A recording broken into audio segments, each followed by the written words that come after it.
Rusame reader, Kurosong! And today I will be reading to you from Stars and Moonflowers in Our Garden by Rainbow Star _772. That's me! We're actually in the final stretch. Next chapter is the last one. Now, on to chapter 45, Sickness and Promises. Russia had to wake himself up a bit before he went to dinner, so he spent a couple minutes doing just that before he left the area. Once he was more awake, he went to dinner and ate fairly quietly, only talking when spoken to. He didn't have the energy to start any conversation with his siblings, family, or really anything. His dad had noticed and had asked him about it. He admitted he was tired and that today was an off day for him. His dad had told him to go to bed, and so here he was, in his room, waiting by his window to see America. He was excited and nervous about what America's reaction would be, but he hoped it would be positive. He smiled when he saw America come over to the camomiles and get the encased letter from them. He noticed that America seemed to get spooked after opening and reading the letter. He hoped he hadn't actually scared him, but smiled as America relaxed again. He was glad he wasn't too spooked. He sighed a little and rubbed his eyes, going back to his bed and laying down. He wasn't feeling very well, and hoped he'd feel better in the morning. He tossed and turned in the bed before eventually falling asleep. It was a fitful sleep, but sleep nonetheless. He woke up and he was shivering, but not cold. The blankets were off him, and he wasn't cold. He was sweating. He also felt less energetic than before. He'd be able to function, but he would feel like shit if he tried. Plus, he'd promised to be by the fountain for most of the day. He couldn't just not be there whenever America decided to show up. He also didn't want the information that he was feeling under the weather to get back to America, because then there was no way in hell he'd be getting to the fountain before America did. Plus, he wasn't even that sick. It wasn't the sickest he'd gotten, and America watching over him while he had what, at most, was a one-day cold would be overkill. So he got up and stretched, not succeeding in making himself feel better. He grabbed some clothes and haphazardly got himself ready for the day, hoping no one would call the little healer to come and force him back to bed. He headed down to the dining room tiredly, getting himself something to eat before taking a seat at the table. While he was eating, his father came in, took a good look at him before rolling his eyes. "Back to bed with you," his father stated. "Or do I have to call your little crush to come make you?" Russia flustered a bit, but finished eating. "I'm not gonna," he grumbled, blinking tiredly. Soviet looked at Russia, then hummed, walking off. Russia shrugged, not sure what his dad was going to do. America wasn't on shift yet, and wouldn't be here for about another hour and a half, so he would probably be fine.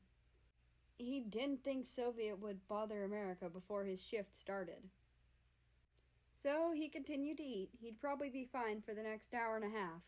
America would probably then have initiative to kick his ass to bed because he'd be in working hours. He continued to eat, getting up to clean his plate after he finished eating. He was in the middle of cleaning when he was pulled away from the sink.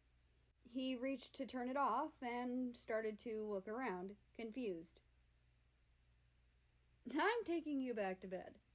America's voice was gentle but stern. He heard a quiet chuckle from the other. "Come on."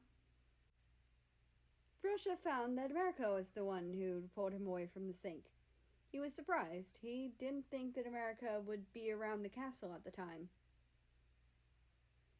"Surprised, Russ," America said with a small laugh.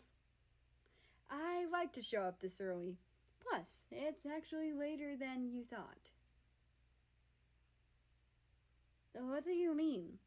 Russia asked, blinking tiredly.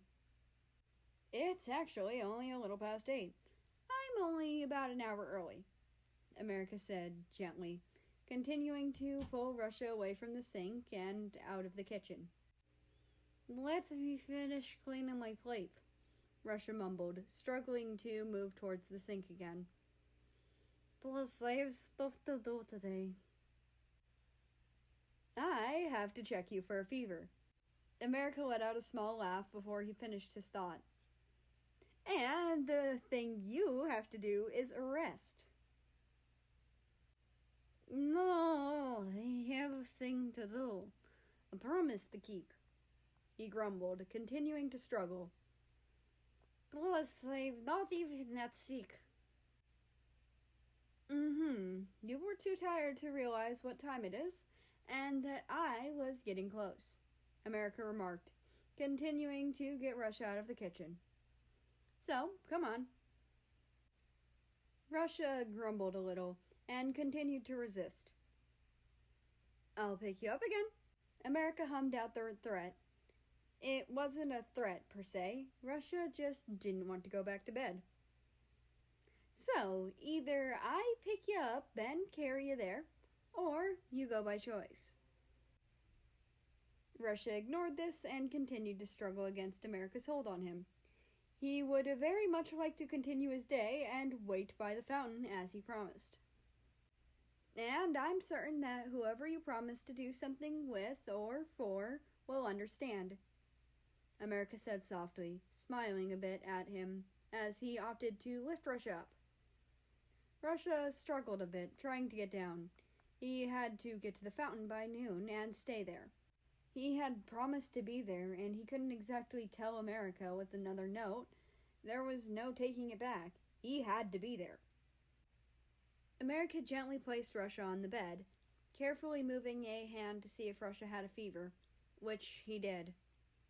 America started taking a few things out of his bag, knowing he had a few things that he could use to help lower the fever. He was lucky he had some valerian and yarrow in his bag. He gave them to Russia and told him to chew on them, then eat them. That helped make sure they helped sooner. When America left for a bit, Russia started to get himself up and started to make his way to the fountain. He was stopped by America, who had likely started looking for him. He was then picked up, brought back to his room, and lightly scolded. America sighed and gently placed Russia back onto the bed, making sure he laid down. Then he put a cloth into some water. After that, he put the cloth onto Russia's forehead. He hoped that it would help cool off Russia's temperature.